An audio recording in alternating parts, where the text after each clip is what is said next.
ये सीआरपीसी का जो चैप्टर 9 है, 10, 11 और 12, ये सीआरपीसी मुंह से निकला बीएनएसएस,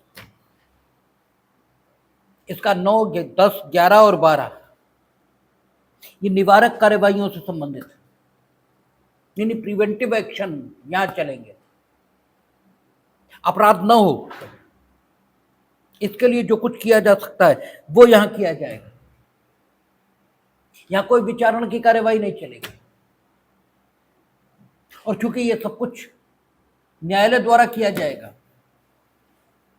किंतु ये विचारण नहीं है, क्योंकि विचारण इसके अंतर्गत अपराध के संबंध में विचारण चलता है और व्यक्ति को दोषित या दोषमुक्त किया जाता है। यहां किसी ने कुछ अपराध किया ही नहीं है। हमने कहा अध्याय 9, 10, 11 और 12 ये प्रिवेंटिव एक्शन, निवारक कार्यवाही है, और निवारक कार्यवाही का मतलब ही ये निकला कि कुछ हुआ नहीं है, लेकिन हम ऐसी व्यवस्था सुनिश्चित करना चाहते हैं कि कुछ हो भी ना, उसी को निवारक कार्यवाही, ये प्रिवेंटिव एक्शन ये कहा जाता है। इसलिए इसको विचारण नहीं कह सकते, और अन्वेषण यह है नहीं, क्योंकि अन्वेषण कभी भी न्यायालय के द्वारा किया नहीं जाएगा। तो अध्याय 9 जिस कार्यवाही के बारे में बात करेगा वो कार्यपालक मजिस्ट्रेट के समक्ष यहां चलेगी, और धारा 6 हम लोग पढ़कर आए, वहां कार्यपालक मजिस्ट्रेट न्यायालय इस श्रेणी में उल्लिखित है। इसका मतलब क्या हुआ है कि अध्याय 9 में जो कार्यवाहियां संचालित होंगी वो सब क्या है? जांच, इंक्वायरी। ये सारी की सारी इंक्वायरी इस श्रेणी में आएंगे, और आपसे कभी कभी सवाल यही बनता है कि परिशांति कायम रखने के लिए जो कार्यवाही एग्जीक्यूटिव मजिस्ट्रेट के द्वारा चलाई जाती है वो विचारणा, अन्वेषण है, आखिर क्या है? तो अन्वेषण हो नहीं सकती क्योंकि वो न्यायालय कर रहा है, विचारण है नहीं क्योंकि कुछ हुआ ही नहीं है। आपको ऐसा प्रतीत होता है कि अपराध न हो, यह शांति बनी रहे, इसके लिए कोई कार्यवाही की जानी आवश्यक है। आपकी प्रतीति ये सत्य भी हो सकती है और असत्य भी हो सकती है, क्योंकि आपकी प्रतीति ये हमेशा ठीक होगी जरूरी तो है नहीं, क्योंकि वो सिर्फ आपकी प्रतीति है, आपको ऐसा प्रतीत होता है, यानी आपको लगता है। तो आपको ईश्वरीय क्षमता से संपन्न ये तो है नहीं। तो आप जो संभावना देखते हैं वो निरर्थक ये भी हो सकती है। इसलिए यहां पर किसी व्यक्ति को कोई दोष सिद्धि जैसी चीज की जाए ये तो होगा नहीं। हाँ, ये ठीक है कि आपकी प्रतीति ये ठीक भी हो सकती है। इसलिए फॉर द टाइम बीइंग आपसे एक बॉन्ड ये एग्जीक्यूट कराया जाएगा, यानी ये जो कार्यवाहियां चलेंगी इनका लक्ष्य अंत में क्या होगा कि एक बॉन्ड आपसे एग्जीक्यूट करा लिया जाए, कि आप बॉन्ड में उल्लिखित समय तक शांति बनाए रखेंगे या सदाचारी बने रहेंगे, ताकि उस समय तक संबंधित इलाके में शांति और व्यवस्था बनाए रखने में यह मदद मिल सके। लेकिन वो बॉन्ड अगर आपसे एग्जीक्यूट भी करा लिया गया तो इसका मतलब ये तो हुआ नहीं कि आप दोष सिद्ध व्यक्ति हो गए, क्योंकि दोष तो कुछ है ही नहीं।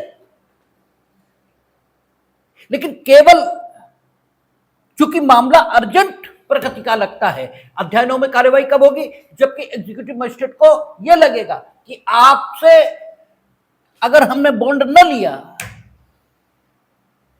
तो आप कोई ना कोई ऐसा काम करोगे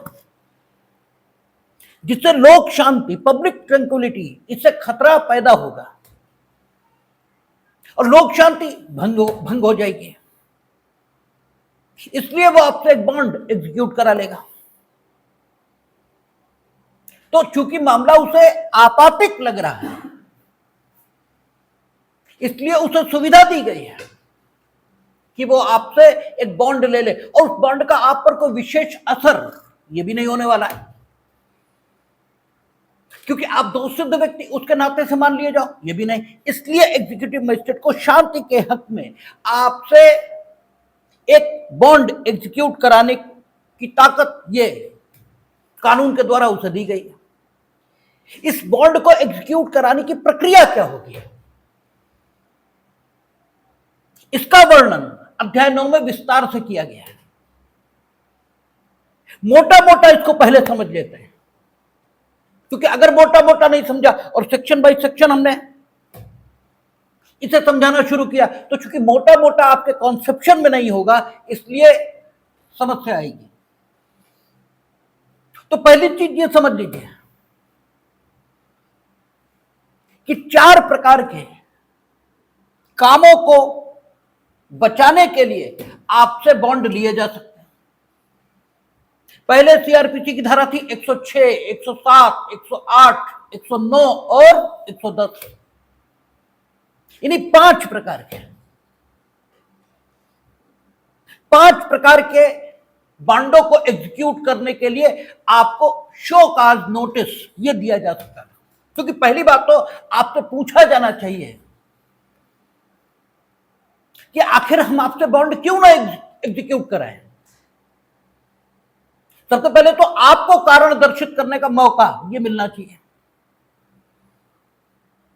तो पहले जो सेक्शन थे वो कौन से थे? 106, 107, 108, 109 और 110। अब कितने हो गए? 125, 126, 127, 128 और 129। ये सेक्शंस हैं, और ये सेक्शंस विभिन्न न्यायालयों को एक शो कॉज नोटिस ये जारी करने की ताकत ये दे रहे हैं। ये न्यायालय शो कॉज नोटिस जारी करेंगे संबंधित व्यक्ति को, जिस व्यक्ति से बॉन्ड एग्जीक्यूट कराया जाना है।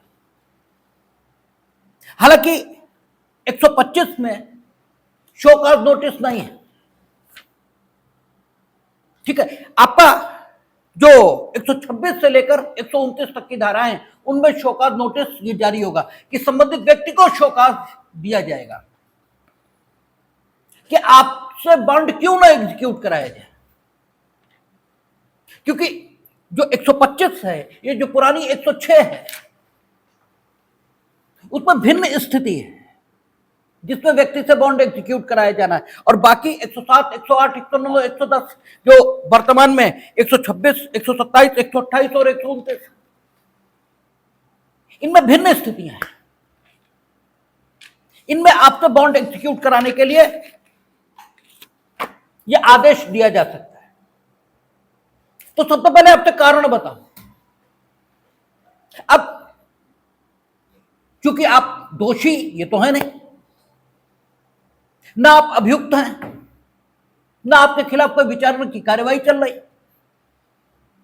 तो 126, 127, 128, 129 इनमें जो शो कॉज जारी किए जाएंगे, उन शो कॉज को जारी किए जाने के समय आप न्यायालय में उपस्थित हों, जरूरी तो है नहीं, हो भी सकते हैं, नहीं भी हो सकते। भाई एक सीधी बात है, आपके विरुद्ध आप तो अपने घर पे बैठे हैं, क्योंकि चैप्टर 9 की कार्यवाही काहे के लिए चल रही है? वो निवारक कार्यवाही है। चैप्टर 9 में जब हम सेक्शन को पढ़ना शुरू करेंगे तो देखेंगे कि एग्जीक्यूटिव मजिस्ट्रेट जो किसी भी स्थान में शांति व्यवस्था बनाए रखने के लिए उत्तरदायी है, उसे आपके बारे में सूचना मिल रही है। सूचना का स्रोत क्या है, यह अलग बात है। पुलिस उसे सूचना दे रही या कोई और दे रहा, लेकिन एग्जीक्यूटिव मजिस्ट्रेट जो स्थान की शांति और व्यवस्था बनाने के लिए उत्तरदायी है, उसे आपके बारे में सूचना मिल रही है कि आप कुछ ऐसा करने वाले हो जिससे उस स्थान की जिस पर वो अधिकारिता रखता है उसकी शांति भंग होगी, या आप उसकी अधिकारिता में रह रहे हो लेकिन आप किसी अन्य स्थान की शांति ये भंग करने वाले हो, तो ठीक है, आप जो शांति भंग की कार्यवाही करोगे वो कोई अन्य स्थान होगा, उस पर उसकी अधिकारिता का विस्तार नहीं है, लेकिन आप रहे तो उसी की अधिकारिता में रहे हो। तो एक लोक सेवक के नाते उसका ये धर्म तो है कि वो कहीं भी आपको शांति भंग न करने दे। तो अगर उसे इंफॉर्मेशन मिल रही है कि आप कुछ ऐसा करने वाले हो, यानी किया नहीं, लेकिन उसे इंफॉर्मेशन मिल रही कि आप कुछ ऐसा करने वाले हो जिससे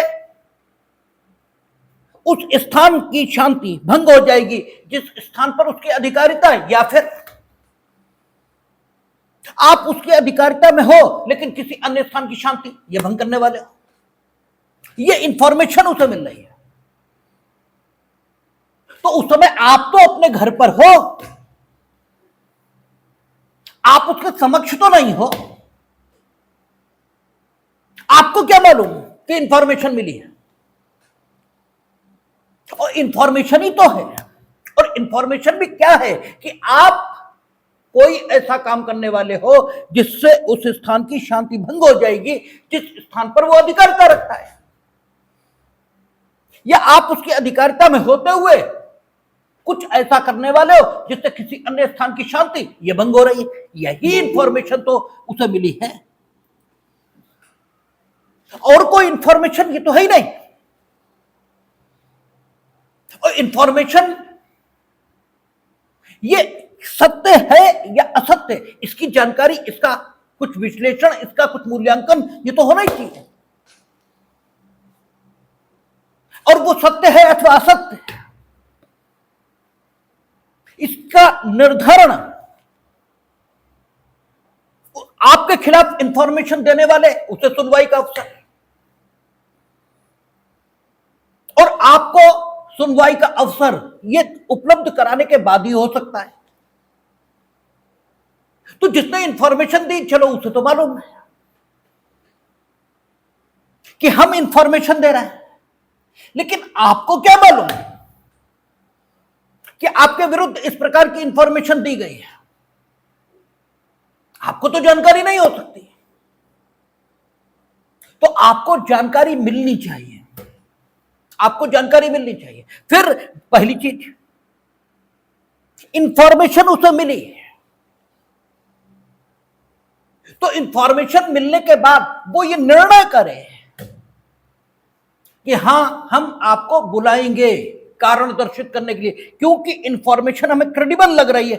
ये भी तो एक काम है, ये भी तो एक काम है। और न्यायालय कोई भी काम खुद नहीं करता, न्यायालय सिर्फ आदेश देता है कि ऐसा किया जाए। आप कचहरियों में जाते हैं, आप ऑर्डर शीट पढ़िए तो वो यही लिखते हैं कि अमुक तिथि के लिए वारंट जारी हो, ठीक है ना, वो तो सिर्फ ऑर्डर करेंगे। तो अगर उन्हें लगता है कि जो इंफॉर्मेशन आई है वो क्रेडिबल है और उसके आधार पर हमें आपके विरुद्ध निवारक कार्रवाई, प्रिवेंटिव एक्शन लेना चाहिए, तो वो तत्संबंधी आदेश पारित करेंगे ना कि आपको बुलाया जाए। ये आदेश पारित करेंगे ना, तभी तो आपको बुलाया जाएगा। और वो ये जो आदेश पारित करेंगे कि आपको बुलाया जाए, इसके लिए उन्हें कोई ऑर्डर करना पड़ेगा, ठीक है ना। तो वो शोकाज आपको जारी होगा। अब शोकाज के अगेंस्ट जारी हो गया, अब आप आएंगे। ये भी हो सकता आप न्यायालय में हो, ये भी तो हो सकता है आप न्यायालय में हो, और ये भी हो सकता कि आप न्यायालय में न हो, दोनों बातें हो सकती। तो अगर आप न्यायालय में हैं तब तो आपको इंफॉर्मेशन मिल गई कि भाई हमारे खिलाफ इस ढंग का शोकॉज जारी हुआ है। और अगर आप न्यायालय में नहीं हैं तो आपके घर पर, ठीक है, या आप जहां हैं वहां इस आदेश की शोकॉज की तामील होनी चाहिए, तभी तो आप आएंगे, तभी तो आप इंफॉर्मेशन की क्रेडिबिलिटी के बारे में कुछ कह पाएंगे, अन्यथा कैसे कहेंगे। अब खाली आपको सूचना मिल गई कि शोकॉज हमारे खिलाफ जारी किया गया, तो भी कोई फायदा नहीं, क्योंकि आप न्यायालय में आएंगे तो आपको पता ही नहीं कि आपके खिलाफ इंफॉर्मेशन क्या है।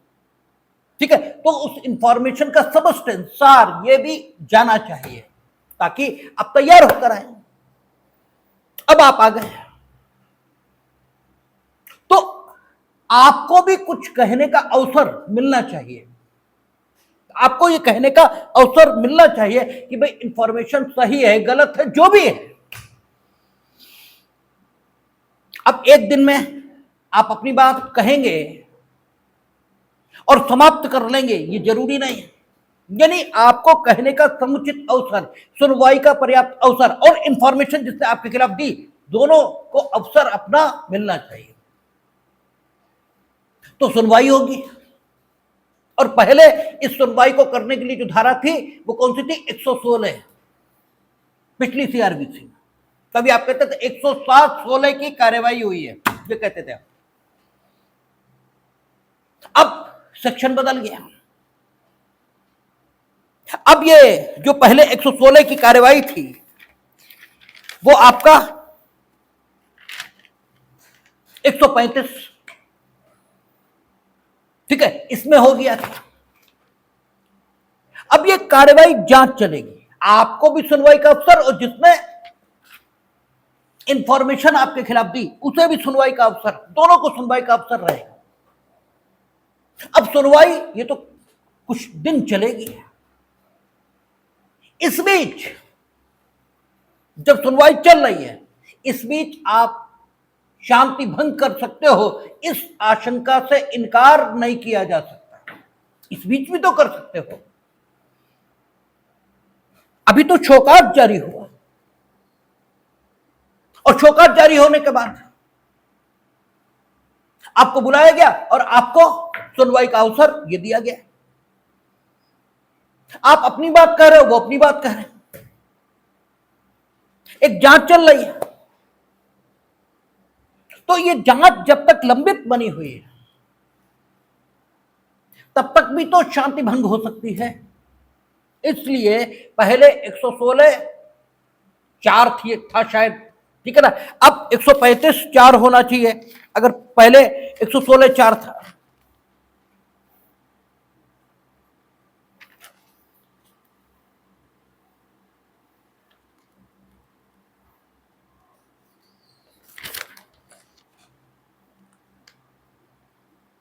एक 116(3), पहले 116(3) था, अब 135(3).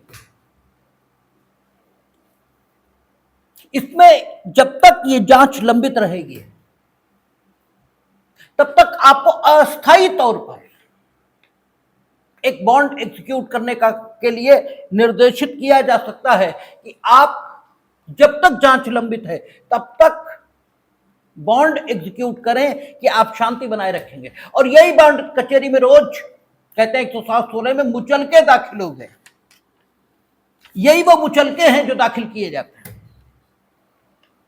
अब ये कार्रवाई शुरू हो गई, तो ये कार्रवाई मैक्सिमम कितने समय चलनी चाहिए ये भी लिखा है। जब हम लोग पहुंचेंगे 135 पर तो लिखा है ये मैक्सिमम, क्या शायद 6 महीने, ठीक है, मैक्सिमम 6 मंथ ये चल सकती है।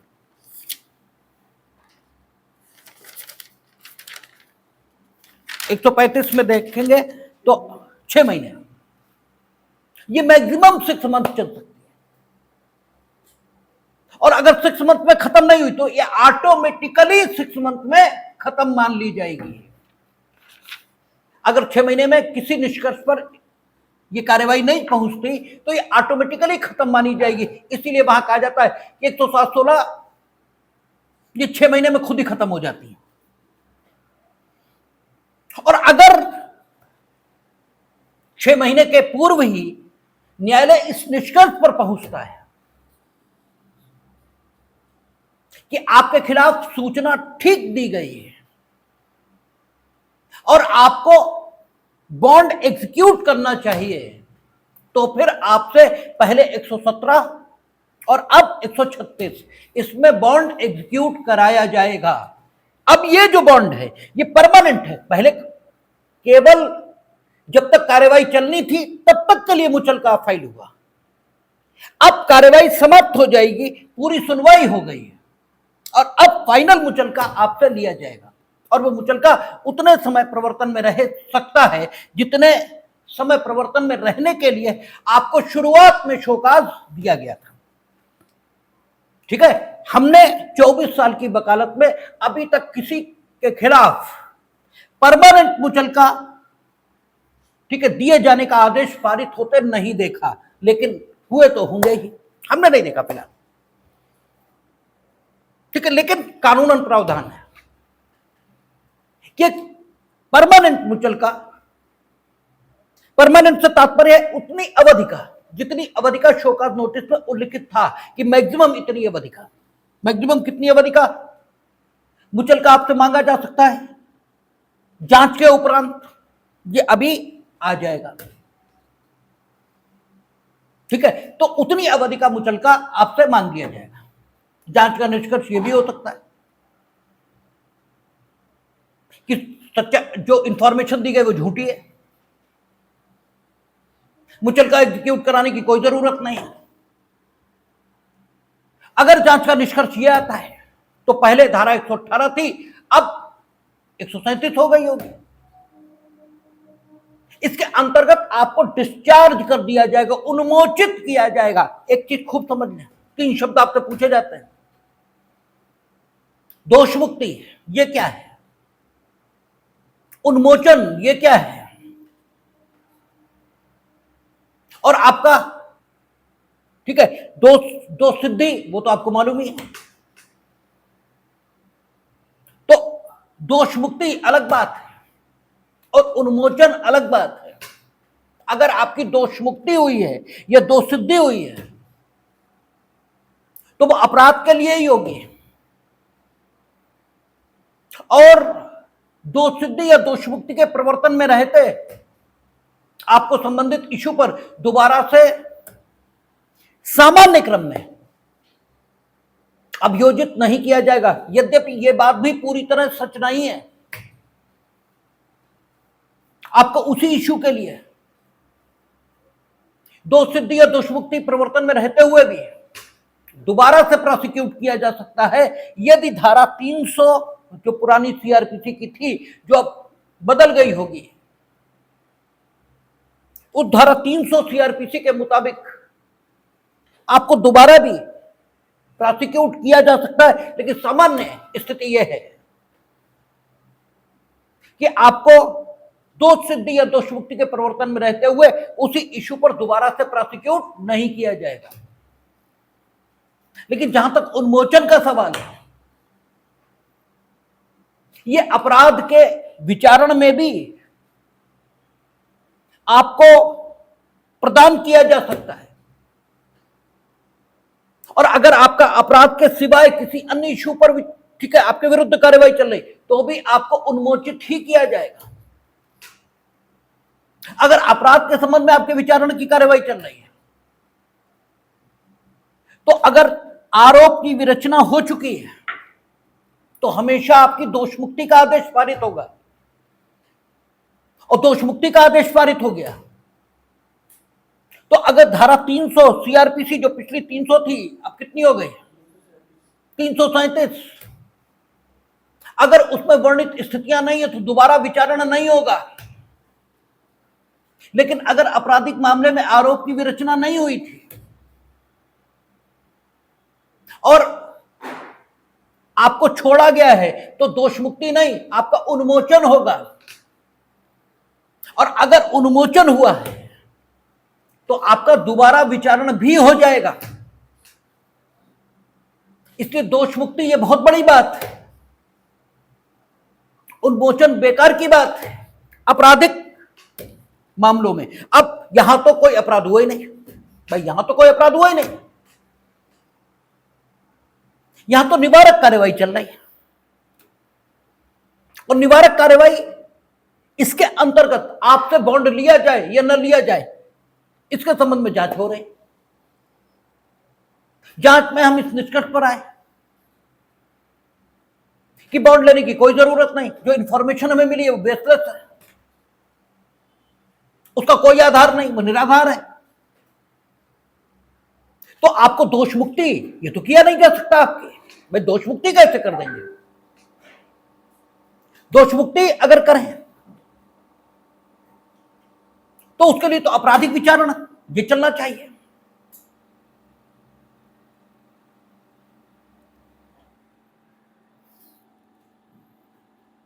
अब आपराधिक विचारणा ये तो चल नहीं रहा था, केवल एक जांच चल रही थी बॉन्ड को एग्जीक्यूट कराने के संबंध में। तो यहां तो उन्मोचन यही दिया जा सकता है, दोष मुक्ति ये तो हो ही नहीं सकती, न दोष सिद्धि हो सकती।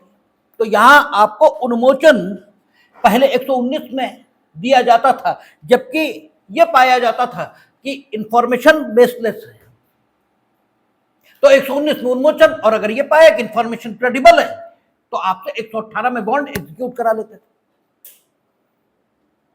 अब बॉन्ड एग्जीक्यूट कराएंगे तो बॉन्ड प्रतिभुओं सहित हो सकता है और प्रतिभुओं रहित हो सकता है, यह भी हो सकता है, यानी जमानती भी आपसे मांगे जा सकते हैं। और जमानती के, ठीक है, अब जमानती जब मांगे जाएंगे तो जमानती देना आपका कर्तव्य होगा, और जो जमानती आप दोगे वो जमानती स्वीकार ही कर लिए जाएंगे न्यायालय के द्वारा, ऐसी भी बात नहीं भाई। आप किसी को भी जमानती बना के प्रस्तुत कर दोगे, जमानती होने लायक ही ना हो तो थोड़े ना न्यायालय संतुष्ट हो जाएगा। तो इन जमानतियों को अस्वीकार करने की शक्ति ये भी न्यायालय के पास पहले 121 थी, उसमें थी, अब सेक्शन बदल गए। अब आपसे बॉन्ड मांगा हमने, तो हो सकता आप दो, हो सकता न दो भाई। हम आपसे मांग ही तो सकते हैं, जबरदस्ती ले तो नहीं लेंगे। आपने दे दिया, ठीक है, कोई दिक्कत ही नहीं, नहीं दिया तो हम आपको जेल भेजेंगे। तो पहले धारा 122 थी, उसके अंतर्गत जेल भेज देते थे, अब सेक्शन बदल गया होगा। अच्छा, अब जब जेल भेज दिया, अब आपके दिमाग ठीक हो गए, क्योंकि लोगों के दिमाग खराब रहते हैं ना जब तक वो जेल नहीं जाते। अब आपके दिमाग ठीक हो गए, आपने बॉन्ड दे दिया, तो हम 123 में छोड़ देते थे पहले, अब सेक्शन बदल गया होगा, उसमें छोड़ देंगे, ठीक है। अच्छा, आपको जेल भेजेंगे, ठीक है, बॉन्ड एग्जीक्यूट न करने पर। तो जेल दो प्रकार की है, साधारण कारावास है और कठोर है।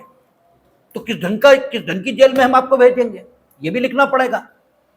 तो बॉन्ड जो मांगे जाएंगे शुरुआत में आपसे, वो जिन कामों के लिए मांगे जाएंगे उन कामों के मुताबिक ये डिवाइड किया गया है कि आपको बॉन्ड न देने की दशा में जो कारावास मिलेगा वो सादा होगा या कठोर। अगर आपसे परेशानी बनाए रखने के लिए बॉन्ड मांगा गया और वो आपने नहीं दिया और इस वजह से आपको जेल भेजा, तो आपको जो कारावास मिलेगा वो सादा होगा। और अगर आपसे सदाचार बनाए रखने के लिए प्रतिभूति मांगी गई, अर्थात बॉन्ड मांगा गया, और आपने गुड कंडक्ट के लिए बॉन्ड मांगा जाने की दशा में बॉन्ड नहीं दिया, तो फिर आप जिस कारावास में जाएंगे वो कठोर होगा, ठीक है।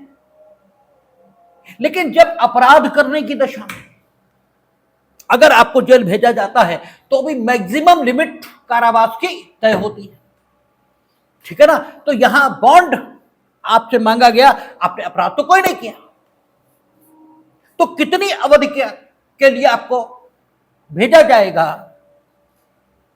यह भी तय करना पड़ेगा। तो संभवतः आप अगर बॉन्ड दे देते हैं, ठीक है, तो छूट जाएंगे, अन्यथा जब तक बॉन्ड ना दे तब तक आप जेल में रहेंगे। शायद ये व्यवस्था है, अभी हम लोग देखेंगे तो देख लेंगे। अब आपके दिमाग में ये पूरा सेटअप रहना चाहिए कि निवारक कार्यवाही में जब बॉन्ड मांगे जाते हैं तो इस ढंग से कार्यवाही चलती है, ये पूरा माइंड आपका मेकअप रहना चाहिए। अब ये कार्यवाही विभिन्न चरणों में चलाई जाएगी, ठीक है ना, और प्रत्येक चरण के लिए सेक्शन ये बनाना पड़ेगा, ठीक है, और सेक्शन क्रमवार ही लिखे जा सकते हैं, ठीक है। भाई सेक्शन लिखो कैसे? सेक्शन लिखोगे तो संख्यांक लगाकर एक पैराग्राफ को दूसरे पैराग्राफ से अलग करके इसी ढंग से तो सेक्शन बनाओगे। भाई जो धारा की परिभाषा हम लोगों ने पढ़ी थी कहां? आईपीसी में, वही धारा की परिभाषा यहां लागू होगी। क्यों? पिछली सीआरपीसी और वर्तमान बीएनएसएस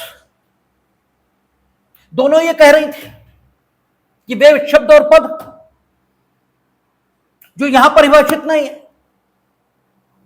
किंतु भारतीय न्याय संहिता, जो right justice care and protection act, ठीक है, और आपका वो कौन सा आईटी एक्ट, इनमें परिभाषित है, तो उनके वही अर्थ लिए जाएंगे जो यहां, ठीक है, यहां उनके वही अर्थ लिए जाएंगे जो वहां उन्हें दिए गए। तो वहां धारा अर्थात सेक्शन को क्या कहा कि जबकि एक पैराग्राफ को दूसरे पैराग्राफ से संख्यांक लगाकर अलग कर देते हैं, तो संख्यांक लगाकर इस प्रकार अलग किए गए पैराग्राफ को एक सेक्शन ये बोला जाता है। और हमने कहा था कि अगर कानून में सेक्शंस के हिसाब से न लिखें तो थोड़ा पढ़ने में अरुचि होगी, इसलिए एक पैराग्राफ को सेक्शन कह देते हैं और संख्यांक लगाकर उसे दूसरे पैराग्राफ से अलग कर देते हैं ताकि पढ़ने में सुविधा हो। अन्यथा सारे सेक्शन मिलाकर कानून बनता है और किसी भी ट्रायल पर सेक्शन 1 से लेकर और 531 तक जो बीएनएसएस की धाराएं हैं ये सब एक साथ लागू होंगी यदि आवश्यकता होगी लागू करने की, तो अन्यथा जिसकी आवश्यकता होगी वह लागू किया जाएगा। तो सवाल यह है कि ये सारे काम जो हमने आपको बताए कि आपको दिमाग में रखने चाहिए, तब कॉन्सेप्शन क्लियर होता है। ये सारे काम 1 बाय 1 ये किए जाएंगे और कोई भी काम किया जा सके इसके लिए कानून का प्राधिकार, अथॉरिटी ऑफ लॉ ये होनी चाहिए। तो कानून का प्राधिकार मिलेगा कहां से? सेक्शनों से मिलेगा। तो जितनी बातें कही गई इन सब के लिए एक सेक्शन होना चाहिए। तो हमने कहा था कि आपसे 4-5 प्रकार के बॉन्ड, या यूं कहें आपसे 4-5 प्रकार की स्थितियों में शांति और सदाचार बनाए रखने के लिए या शांति या सदाचार बनाए रखने के लिए बॉन्ड मांगा जा सकता है। और वे स्थितियां कौन सी हैं उनकी चर्चा पिछली सीआरपीसी में धारा 106, 107, 108, 109 और 110 में हुई थी और वर्तमान बीएनएसएस में उन स्थितियों की चर्चा आपका 125, 126, 127, 128 और 129 में हुई है। उन स्थितियों की चर्चा जिसमें आपसे बॉन्ड मांगे जा सकते हैं। एक महत्वपूर्ण बात और समझ लें, पिछली सीआरपीसी में धारा 106 और 110 और वर्तमान बीएनएसएस में धारा 125 और 129, इसमें जो आपसे बॉन्ड मांगा जा सकता है ये मैक्सिमम 3 साल का हो सकता है। मैक्सिमम शब्द का मतलब हुआ अधिकतम। ये 1 दिन का भी हो सकता है लेकिन 3 साल से ज्यादा नहीं हो सकता, क्योंकि अधिकतम अवधि 3 वर्ष हो सकती। 3 महीने का मांग लीजिए, लेकिन 3 साल 1 दिन का नहीं, क्योंकि व्यक्ति ने कुछ किया नहीं है। आप सिर्फ अपनी आशंकाओं के आधार पर उससे बॉन्ड मांग रहे हो और केवल समाज हित में आपको ऐसा करने की अनुमति दी जा रही है। वरना एक स्वतंत्र देश में जब नागरिक ने कुछ नहीं किया, आपकी सिर्फ सोच है कि वो कुछ कर देगा, तो इसके लिए उसे किसी भी ढंग से विवश किया जाना ये ठीक नहीं है। लेकिन फिर भी समाज के हित में आपको ये शक्ति दी गई कि आप उससे बॉन्ड मांग लो। तो बॉन्ड इससे अधिक अवधि के दिए जाने के लिए आपको या लिए जाने के लिए आपको सशक्त करना ये कानून की मंशा के खिलाफ होगा। तो 106 और 110 उनमें वर्णित स्थितियां, उनमें आपसे जो बॉन्ड मांगा जाएगा वो बॉन्ड कितनी अवधि का हो सकता है? 3 वर्ष। क्योंकि 106 और 110 की स्थितियां जो वर्तमान में 125 और 129 की स्थितियां हैं, वे स्थितियां स्वयं में अधिक गंभीर हैं। जब हम लोग 125 और 129 देखेंगे तो स्थिति हमको ज्यादा गंभीर मिलेगी। इसलिए वहां जो बॉन्ड मांगने के लिए शोकाज जारी किया जाएगा, यानी जो सूचना जारी की जाएगी, ये यूं कहें कि आपको सूचना देने के लिए जो आदेश जारी किया जाएगा कि क्यों ना आपसे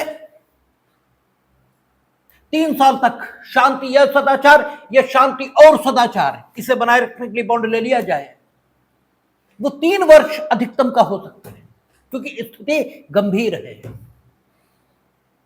और पहले 107, 108 और 109 और अब 126, 127 और 128 इनमें जो बॉन्ड आपसे मांगे जा सकते हैं वो अधिकतम 1 साल के हो सकते हैं। एक और महत्वपूर्ण बात समझना कि पहले 106 और वर्तमान में 125 ये बॉन्ड जुडिशियल मजिस्ट्रेट या न्यायालय, कौन सा? दंड न्यायालय, जिसने दोष सिद्ध किया विचारण के उपरांत और कुछ विशेष अपराधों के लिए, तभी मांग सकते थे। यानी सारे अपराधों के लिए दोष सिद्ध किए जाने की दशा में 106 का बॉन्ड मांगा जाए ये नहीं है। कुछ विशेष मामले हैं, उनमें अगर आपको दोष सिद्ध किया गया है और न्यायालय का यह विचार है कि आपसे आगामी 3 वर्ष इनके लिए सदाचारी बने रहने की अपेक्षा की जाए या शांति बनाए रखने की अपेक्षा की जाए, तो वो दंडादेश के अतिरिक्त आप बॉन्ड दें ये आदेश भी जारी कर सकता है 3 साल का। अब ये 3 साल का बॉन्ड शुरू कब से होगा? जब तक आप जेल में रहोगे तब तक तो आपके द्वारा सदाचार या शांति के विरुद्ध किसी कार्य को किए जाने की अपेक्षा यही नहीं, रहोगे ही जेल में, भाई दोष सिद्ध हुए ना। तो इस बॉन्ड की अवधि तब शुरू होगी जब जेल से बाहर आ जाओगे, तब 3 साल। अच्छा, नीचे से छूट गए आप, लेकिन आपकी दोष मुक्ति के निर्णय के विरुद्ध अपील प्रस्तुत हो गई, तो अपीलेट कोर्ट या रिविजनल कोर्ट इन्हें भी आपको बॉन्ड देने का आदेश देने की शक्ति होगी यदि अपराध वो हैं जो पुरानी सीआरपीसी की धारा 106 और वर्तमान बीएनएस की धारा 125 में वर्णित है। तो अपीलेट कोर्ट या रिविजनल कोर्ट भी ये बॉन्ड देने का आदेश दे सकता है।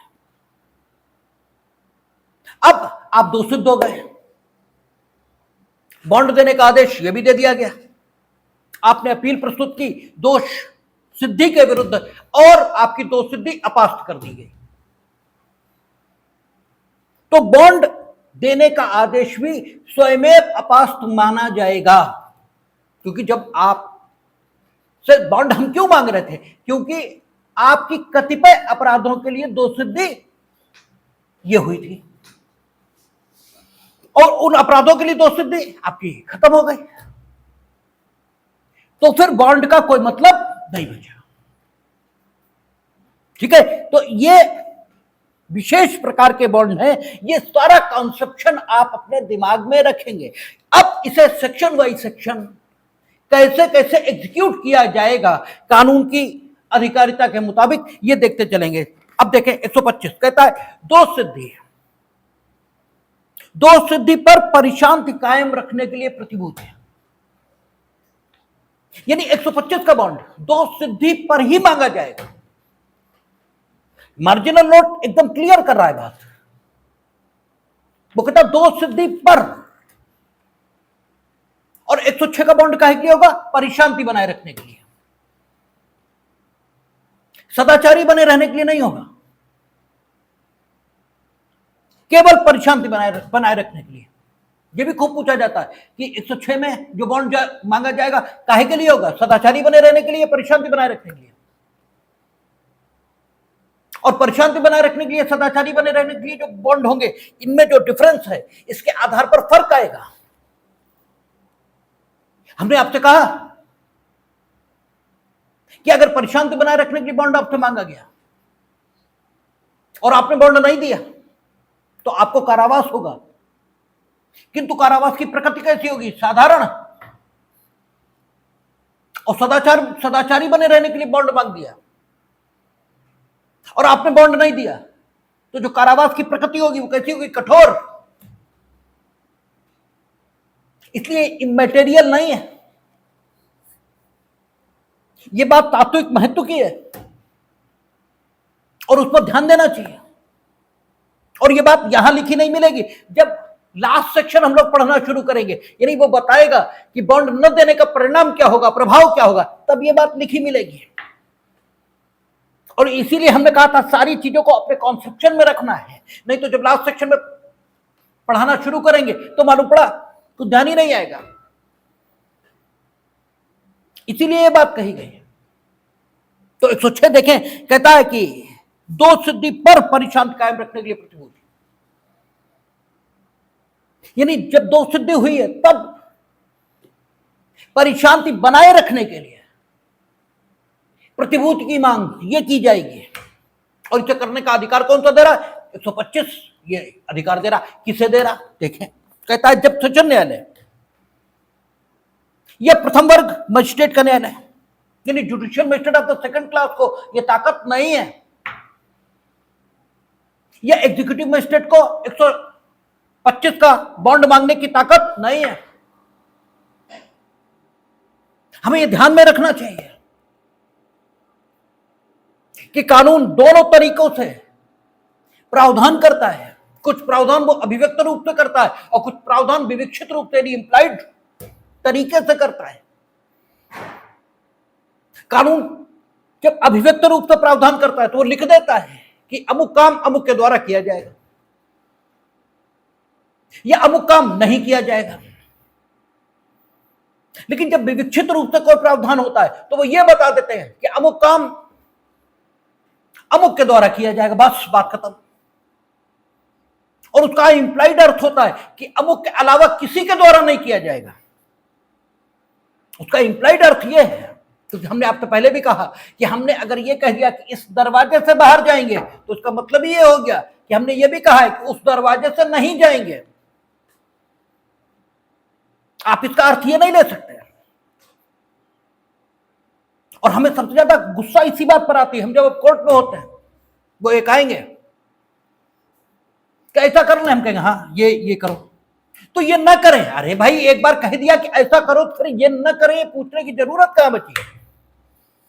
अगर हमने कह दिया कि ये करिए तो फिर आपके ये पूछने की जगह ही कहां है कि क्या वो न करें? अरे भाई जब कह दिया ये करो, जब कह दिया इस दरवाजे से निकलो,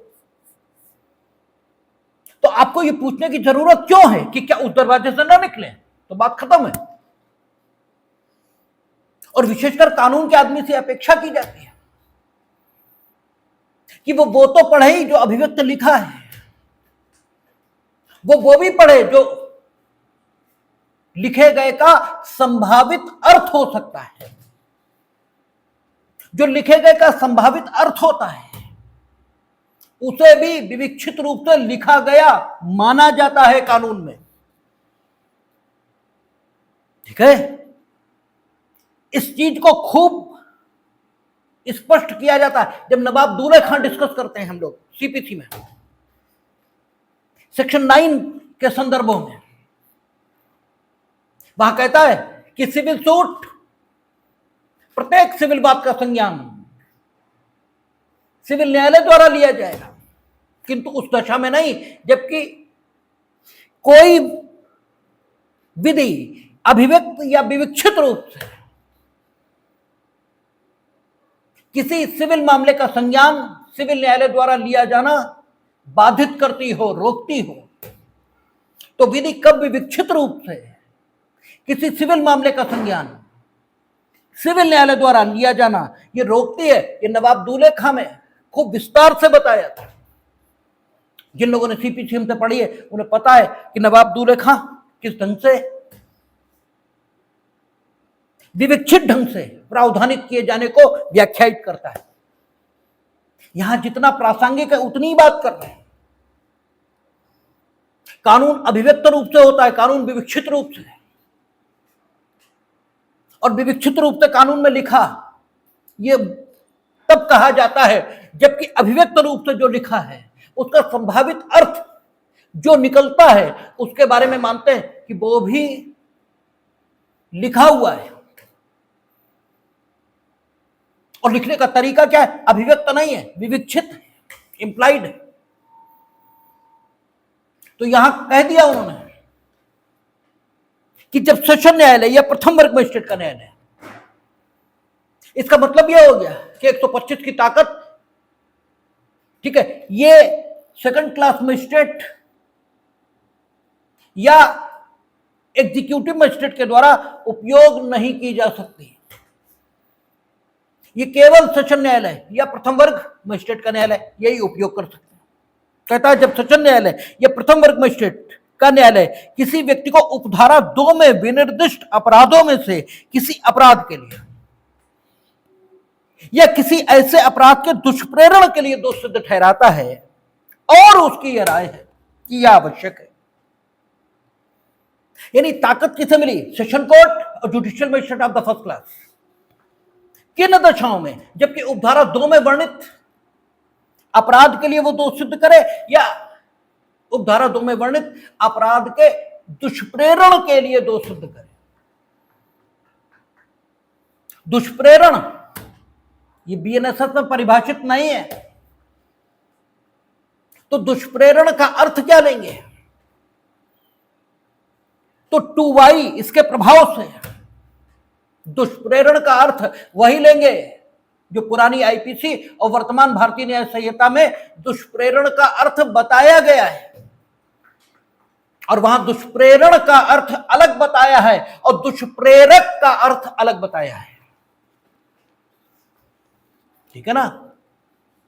दुष्प्रेरण का अर्थ जो बताया है वो तो है कि वो जो किसी काम को करने के लिए उकसाता है या किसी कार्य को किए जाने में साशय सहायता देता है या किसी कार्य को करने के लिए 2 या अधिक व्यक्तियों के साथ मिलकर कोई षड्यंत्र करता है, वो भी तब जब उस षड्यंत्र के अनुसरण में कोई कार्य या लोक घटित हो जाए, तब दुष्प्रेरण का अर्थ ये बताया। और इन शब्दों का विस्तार कितना जाएगा ये इस समय नहीं डिस्कस हो सकता। ये अपने में एक गाथा है कि इन शब्दों के अर्थ क्या निकलेंगे जाकर, लेकिन मोटा मोटा समझ लेंगे कि दुष्प्रेरण का वही अर्थ लिया जाएगा। और दुष्प्रेरक इसके बारे में क्या कहता है? वो जो अपराध का दुष्प्रेरण करता है वो दुष्प्रेरक है, अवैध का नहीं कहा। और अपराध और अवैध अलग अलग बातें हैं। प्रत्येक अपराध ये अवैध है, लेकिन प्रत्येक अवैध अपराध नहीं है। इसलिए दुष्प्रेरण ये अपने में समझने लायक बात है और दुष्प्रेरक अपने में समझने लायक बात है। खैर अभी उसको बताया नहीं जा सकता, लेकिन यहां मोटा मोटा समझ लिया। यहां कहता है कि सेशन जज ये judicial magistrate of the first class, इसे धारा 125 के अंतर्गत बॉन्ड मांगने की शक्ति होगी, अर्थात बॉन्ड आप दें ऐसा आदेश पारित करने की शक्ति होगी। कब? जब दोष सिद्ध करे, उससे पहले नहीं, दोष सिद्धि से पहले नहीं। यानी दोष मुक्त किया तो भी नहीं मांग सकते, तो ये नहीं कह सकते कि दोष मुक्त तो हमने कर दिया लेकिन बॉन्ड तुम एग्जीक्यूट कर दो, नो। ठीक है, परिवीक्षा इस पर छोड़े तो मांग सकते हैं, क्योंकि परिवीक्षा पर छोड़ा तब जाएगा जब दोष सिद्ध करेंगे। दोष सिद्धि का कहा उन्होंने, ये नहीं कहा कि जब दंडादेश कारावास का प्रदान किया जाए तो बॉन्ड मांगा जा सकता है। दोनों बातें अलग अलग है। कारावास का दंडादेश, जुर्माने का दंडादेश, कोई दंडादेश नहीं, परिवीक्षा पर छोड़ दिया जाना सब संभव है। दोष सिद्धि एक चीज है और दंडादेश का प्रदान किया जाना ये बिल्कुल अलग बात है। ये नहीं कहा उसने कि कारावास का दंडादेश या जुर्माने का दंडादेश या परिवीक्षा पर छोड़े जाने की दशा में बॉन्ड नहीं मांगा जा सकता, कुछ नहीं, दोष सिद्ध। अब दोष सिद्ध कर दिया, इसके बाद तो न्यायालय के पास फिर विकल्प खुलते हैं। वो खाली अर्थदंड दे, अगर कानून में लिखा है तो, वो खाली कारावास दे, अगर कानून प्रावधानित करता है तो वो दोनों दे, अगर कानून प्रावधानित करता है तो वो दोनों ना दे, परिवीक्षा पर छोड़ दे। लेकिन परिवीक्षा पर छोड़ा गया, दोष मुक्त नहीं है दोष सिद्ध, तो भले ही उसे कारावास या अर्थदंड नहीं दिया गया लेकिन बॉन्ड मांगा जा सकता है। हां, दोष मुक्त किया, अब बॉन्ड नहीं मांग सकते, क्योंकि बॉन्ड मांगने की ताकत कब है? दोष सिद्धि पर। और दांडिक विधि की विशेषता यही है, you can not add a single sentence. Single sentence तो बहुत बड़ी बात है। You can not add a single word, single alphabet, कुछ नहीं, कामा विराम नहीं, ये भी ऐड नहीं करेंगे आप। जो लिखा है उसी का अर्थ निकालिए।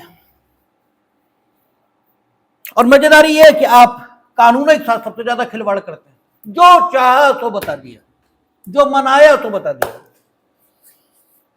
कुछ भी पूछा कुछ भी बता दिया, ऊपर से कह दिया कि यही है, और कुछ पूछा तो जैसे कि ऐसा, ठीक है, तब ये बता दिया,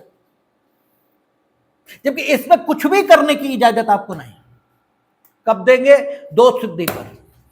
कौन देगा? Judicial magistrate of the first class session जज।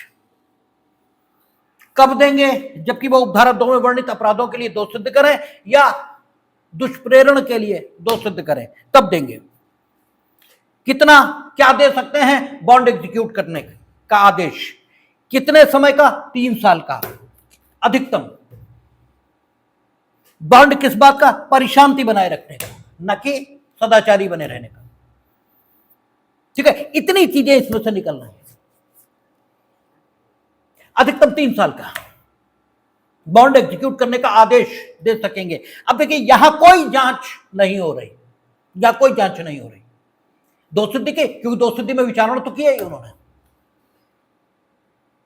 ठीक है, और उपधारा 2 में जो अपराध लिखे हैं वो कौन से? उन्होंने कहा भारतीय न्याय संहिता 2023 के अध्याय 11 के अधीन दंडनीय कोई अपराध जो धारा 193 की उपधारा 1 या 196 या 197 के अधीन दंडनीय अपराध से भिन्न है। मेरे ख्याल से, ठीक है, राज्य के विरुद्ध अपराध होने चाहिए ये अध्याय 11, क्योंकि अध्याय 11 में अध्याय 10 ये आया, अध्याय 11 लोक प्रशांति के विरुद्ध,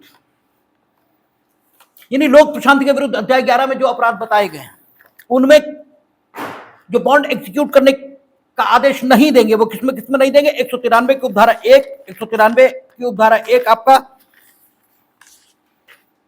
जब भूमि का स्वामी वो अधिभोगी, ठीक है, जिसकी भूमि पर बलवा आदि का अपराध किया जाता है, उसमें अगर दोष सिद्धि हुई है तो बॉन्ड एग्जीक्यूट करने का आदेश नहीं दिया जाएगा। और 196 और 197, ठीक है, 196 धर्म मूल वंश जाति इसके आधार पर, और 197 जो 153A और 153B थी पहले, जो पहले 153A और 153B थी। उन धाराओं के अधीन अपराध किए जाने की दशा में बॉन्ड एग्जीक्यूट करने के लिए नहीं कहा जाएगा। बाकी जितने भी लोग प्रशांति के विरुद्ध अपराध बताए गए, यानी अध्याय 11 कह रहा ना सीधे 193 को धारा 1 या धारा 196 धारा 197 के अधीन दंडनीय अपराध से भिन्न है, यानी बस इनमें नहीं देंगे बॉन्ड एग्जीक्यूट करने का आदेश, बाकी सब में दिया जा सकता है। कोई ऐसा अपराध जो या जिसके अंतर्गत हमला या आपराधिक बल का प्रयोग या रिष्टी करना है, जो या जिसके अंतर्गत सीधे रिष्टी की आपने, ठीक है, सीधे रिष्टी की तो आपका 425 में पहले रिष्टी थी, अब बदल गई होगी धारा, और 426 में उसका दंड था, सीधे रिष्टी, ठीक है। और कोई अपराध जिसके अंतर्गत रिष्टी है, जैसे 436 थी पिछली कि अग्नि द्वारा रिष्टी किसकी, ऐसे स्थान की जो मानवों के निवास के स्थान या संपत्ति की अभिरक्षा इसके लिए उपयोग में आता है, या पूजा का स्थान है, और वहां अग्नि द्वारा रिष्टी ये आप कर रहे हो, तो 436 का अपराध ऐसा है जिसके अंतर्गत रिष्टी का अपराध आता है, ठीक है ना। रिष्टी 426 हुई, लेकिन कोई अपराध जिसके अंतर्गत रिष्टी आती है तो 436 437 सारे अपराध थे। तो यानी रिष्टी का जो चैप्टर है उसमें अगर आपको दोष सिद्ध किया है या रिष्टी संबंधित अपराधों के दुष्प्रेरण के लिए आपको दोष सिद्ध किया है तो आपसे 3 साल का बॉन्ड मांगा जा सकता है। आपराधिक अभित्रास का कोई अपराध, क्रिमिनल इंटिमिडेशन, आपराधिक अभित्रास पहले कहा था 503 और 504 में दंडनीय था, सेक्शन बदल गया, लेकिन आपराधिक अभित्रास अभी अब शायद 351 352 ये हो गए, शायद 351 है, बीएनएस भारतीय न्याय संहिता शायद 351, उसमें आपराधिक अभित्रास। आपराधिक अभित्रास में आप क्या करते हैं, आप जानते हैं कि whatever you are going to do, if you will do that then ये संभाव्य है, ये पॉसिबल है, ठीक है। आप कुछ करने वाले हैं या कुछ कर रहे हैं जिसके बारे में आप संभाव्य जानते हैं या जिसके बारे में आप क्लियर जानते हैं कि अगर आप वैसा करेंगे तो आप किसी व्यक्ति को इस प्रकार विक्षुब्ध करेंगे कि वह लोक शांति को भंग कर सकता है। करेगा ये नहीं है, करेगा ये नहीं है। जैसे आपने किसी को मां की गाली दी तो आपने एक ऐसा काम किया जिससे संबंधित व्यक्ति के बारे में यह संभाव्य था कि वो इस प्रकार विक्षुब्ध होता कि लोक शांति को भंग कर देता, लोक शांति को भंग कर देता, नहीं कि ये उसकी महानता है, इसका लाभ तुम्हें थोड़ी मिल जाएगा, तुम कहो उनमें तो कुछ कहा ही नहीं, वो तो गाली सुन के चलेगा, तो तुम्हें इसका लाभ मिलेगा, तुमने तो ऐसा ही काम किया। तो ये आपराधिक अभित्रास होता है, कोई ऐसा काम करना जिसके बारे में संभावना है या आप क्लियर जानते हो, या आपके पास विश्वास करने के कारण है कि वो आप करोगे। कोई काम, जैसे कोई किसी शब्द को उच्चारित करने से चिढ़ता है, ठीक है, ये तो वो शब्द गाली नहीं है लेकिन वो चिढ़ता है, अब तुम वही कर रहे हो तो तुम्हें मालूम है ना कि पर्टिकुलर आदमी इससे विक्षुब्ध होगा और लोक शांति को भंग कर देगा, तो आपने आपराधिक या संभाव्य की कर दे तो आपने आपराधिक अभित्रास का अपराध किया। इसके लिए अगर दोष सिद्ध आप हुए तो आपसे बॉन्ड मांगा जा सकता है, या इसका दुष्प्रेरण आपने किया तो भी बॉन्ड मांगा जाएगा। मांगा जाएगा मीनिंग देयर बाय मांगा जा सकता है। कोई अन्य अपराध जिससे परिशांति भंग हुई है, यह जिससे परिशांति भंग होना आशयित है, यह जिसके बारे में ज्ञात था कि उससे परिशांति भंग संभाव्य है। कोई अन्य अपराध जिससे परिशांति भंग हुई है, यह परिशांति का भंग होना आशयित था, यह संभाव्य था। यह न्यायालय देखेगा कि ऐसे अपराध जिनसे परिशांति भंग हो सकती थी, होता है अफरा तफरी मच गई, लिखा हुआ तो होता है कि इन्होंने ये किया जिससे अफरा तफरी मच गई, ठीक है, तो परिशांति भंग होना संभाव्य थी, परिशांति भंग हुई। इन मामलों में भी दोष सिद्ध करने पर आपसे बॉन्ड 3 साल का मांगा जा सकता है और इसके लिए कोई जांच नहीं चलेगी। 126, 127, 128, 129 इसके लिए जांच चलेगी, 135 में, ठीक है ना। लेकिन इसके लिए जांच नहीं चलनी क्योंकि विचारण हो गया। और कहता है ये दोषसिद्धि अपील पर या अन्यथा अपास्त कर दी जाती है तो बंध पत्र या जमानत पत्र जो ऐसे निष्पादित किया गया था शून्य हो जाएगा, ठीक है ना। भाई दोषसिद्धि पर दे सकते थे और हमने सुबह कहा था कि मर्जर का प्रिंसिपल है, मर्जर का प्रिंसिपल है। अगर अपील हो जाती है तो विचारण न्यायालय का निर्णय अपील न्यायालय के निर्णय में मर्ज हो जाता है, फिर कानूनन जो बचता है वो अपील न्यायालय का निर्णय बचता है। तो अगर दोषसिद्धि से अपील हो गई और दोषसिद्धि अपील पर अपास्त हो गई तो कानून की निगाह में बचा कौन? अपील न्यायालय का निर्णय, विचारण न्यायालय का निर्णय तो खत्म हो गया। और बॉन्ड कब मांग सकते थे? दोषसिद्धि पर। तो ऑटोमेटिकली ये जो बॉन्ड आपने लिया था ये शून्य समझ लिया जाएगा, मान लिया जाएगा शून्य हो गया। इस धारा के अधीन आदेश अपील न्यायालय द्वारा या किसी न्यायालय द्वारा भी जब वह पुनरीक्षण की अपनी शक्तियों का प्रयोग कर रहा हो, ठीक है, लिया जा सकता है। यानी रिविजनल कोर्ट और अपीलेट कोर्ट अगर दोष मुक्ति हुई और दोष मुक्ति के विरुद्ध रिवीजन या अपील फाइल हुआ और वहां दोषसिद्धि हो गई तो दोषसिद्धि पर तो बॉन्ड मांगे जा सकते हैं। तो कंप्लीट कोड यही होना चाहिए कि रिविजनल कोर्ट और अपीलेट कोर्ट भी इसको मांग सकते हैं। ये आपका प्रिवेंटिव एक्शन अंतर्गत धारा 125 जो पूर्व में धारा 106 थी। कल हम कोशिश करेंगे कि इस पूरे चैप्टर को खत्म कर लें क्योंकि एक कॉन्सेप्शन हमने आपको आज दिया, बाकी अब सिर्फ सेक्शंस में इसको बांध कर आपको बताना है, इसके अलावा कुछ भी नहीं। कोशिश करेंगे कि कल नहीं तो मैक्सिमम परसों तक कोशिश करेंगे ये खत्म हो, ठीक।